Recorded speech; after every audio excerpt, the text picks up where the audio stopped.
भोजपुरी जगत के power star कहे जाने वाले पवन सिंह इस वक्त दो कारणों से बहुत ज़्यादा सुर्खियों में हैं। एक तो पॉलिटिकल रीज़न है, उस पर भी बात करेंगे, और दूसरा उनका पारिवारिक रीज़न है, उस पर भी बातचीत करेंगे। वैसे तो पवन सिंह की पत्नी ज्योति सिंह की शादी और उसके बाद तलाक, इसकी खबरों को लेकर के लगातार पवन सिंह और ज्योति सिंह सुर्खियों में रहे हैं।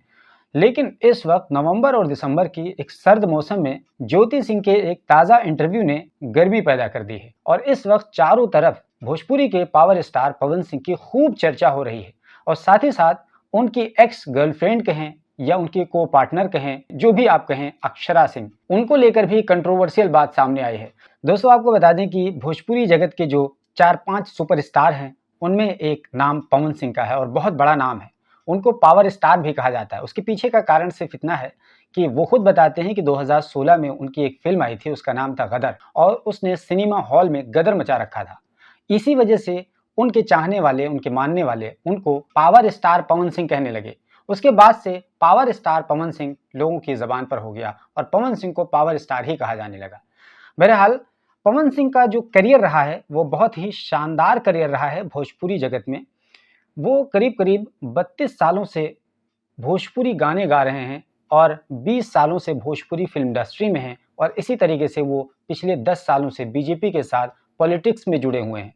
यानी वो अपनी प्रोफेशनल लाइफ में 2 काम कर रहे हैं, सिनेमा में भी लगातार काम कर रहे हैं और पैरेलली पॉलिटिक्स में भी अपने दूसरे साथियों की तरह किस्मत आजमा रहे हैं। तो सबसे पहले बात करते हैं कि उनकी जो पत्नी है ज्योति सिंह, उन्होंने असल में ताज़ा आरोप क्या लगाया है।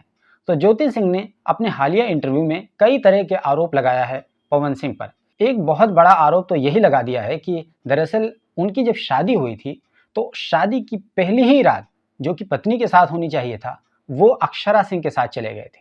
अक्षरा सिंह के बारे में जो आपको पता ही है कि वो भोजपुरी की एक एक्ट्रेस हैं और पवन सिंह के साथ उनकी जोड़ी खूब ज़्यादा भोजपुरी में पसंद की जाती है।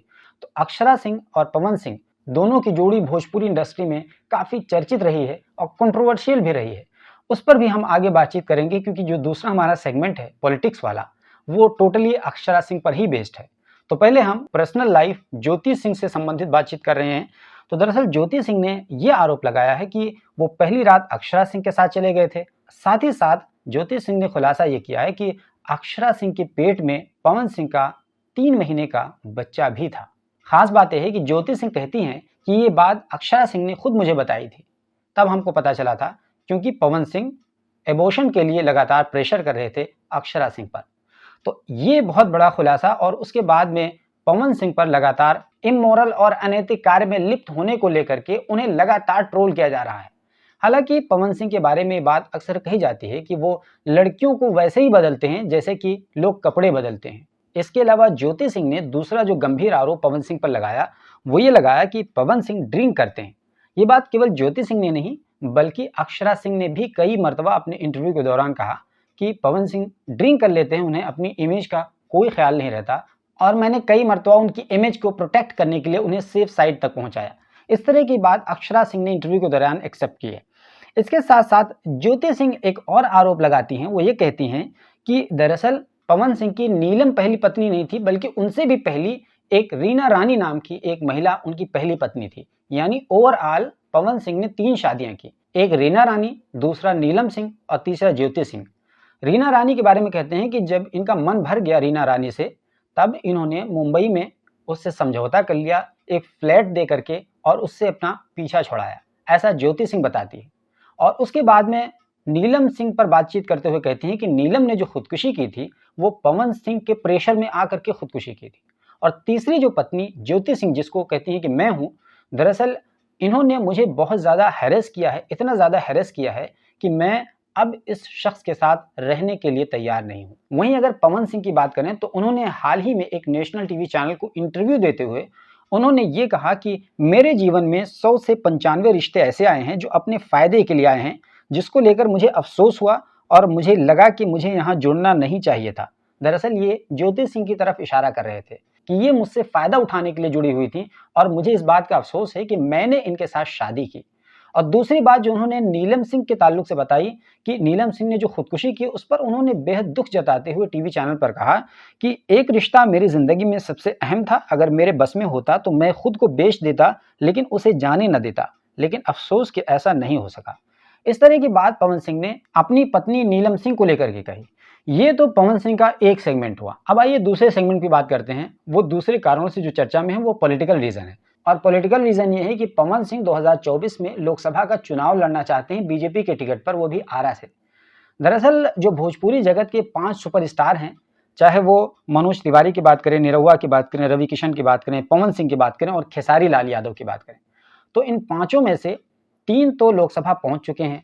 मनोज तिवारी दिल्ली से, रवि किशन गोरखपुर से और तीसरे आजमगढ़ से निरहुआ। अब ये चौथे पवन सिंह होंगे जो आरा से चुनाव लड़ने की बात कर रहे हैं। लेकिन खास बात यहाँ पर यह है कि 2024 में उनकी एक्स गर्लफ्रेंड अक्षरा सिंह, जिसके बारे में अभी हमने कुछ देर पहले बातचीत की, वो उनको चुनावी टक्कर देती हुई नजर आएंगी। ऐसा इसलिए क्योंकि अक्षरा सिंह ने जन स्वराज पार्टी, जो प्रशांत किशोर की पार्टी है, उस पार्टी को उन्होंने ज्वाइन कर लिया है और ऐसा माना जा रहा है कि लगभग अक्षरा सिंह का टिकट कंफर्म है आरा से। अगर पवन सिंह को टिकट मिलता है आरा से बीजेपी के कैंडिडेट के तौर पर, तो लगभग अक्षरा सिंह का टिकट पक्का है आरा ही से जन स्वराज पार्टी की तरफ से। और दोनों यानी एक्स बॉयफ्रेंड गर्लफ्रेंड एक दूसरे को टक्कर देते नजर आएंगे और हो सकता है कि नुकसान हो जाए। आमतौर पर ऐसा माना जाता है कि जब बॉलीवुड या इस टाइप के जो लोग होते हैं, दो लोग टकराते हैं, तो वो लोग भारी पड़ जाते हैं जो सहानुभूति की लहर लेकर के आता है। और अक्षरा सिंह पवन सिंह पर बहुत तरह के आरोप लगा सकती हैं आरा में जाकर के, और कहीं ना कहीं लोग भावनात्मक मुद्दों पर अंत वोट दे देते हैं। तो हो सकता है कि पवन सिंह को अक्षरा सिंह के साथ पंगा लेना भारी पड़ जाए, ऐसा लोग अनुमान लगा रहे हैं। इसके साथ साथ ज्योति सिंह, जो उनकी पत्नी है, उन्होंने ये कहा है कि अगर बीजेपी पवन सिंह को टिकट देती है तो बीजेपी को अपना नारा बेटी बचाओ बेटी पढ़ाओ को बदल लेना चाहिए। ओवरऑल ये कहें कि पवन सिंह और ज्योति सिंह की शादी 2018 में हुई थी। कुछ समय के बाद में उन दोनों के बीच में खटपट हुआ और उसके बाद में अंत तलाक तक की नौबत आ गई। पवन सिंह ही ने तलाक फाइल किया और अब तक उनका मुकदमा चल रहा है, कोर्ट में है। बीते इसी 5 नवंबर को कोर्ट ने पेशी होने के लिए पवन सिंह को कहा था। और कुल मिला के ये कहें कि पवन सिंह और अक्षरा सिंह और ज्योति सिंह, इन तीनों की तिकड़ी इस वक्त बहुत ज़्यादा सुर्खियां बटोर रही है। लेकिन सुर्खियां तब ज़्यादा होंगी जब 2024 में पवन सिंह को आरा से टिकट मिलेगा और अक्षरा सिंह जन स्वराज पार्टी से उनके सामने होंगी और फिर कांटे की टक्कर होगी। फिर देखा जाएगा कौन जीतता है और कौन हारता है। बहरहाल आपको क्या लगता है कि पवन सिंह पर लगाए गए जो भी आरोप हैं उसमें कितनी सच्चाई है, और क्या अक्षरा सिंह को लेकर के जो भी आरोप ज्योति सिंह ने लगाया है उसमें भी कुछ सच्चाई हो सकती है? आप देखने वालों की जो भी राय बनती है कमेंट बॉक्स में ज़रूर बताइए, और हमारे चैनल पर पहली बार आए हैं तो प्लीज़ ज़रूर सब्सक्राइब कर लीजिए।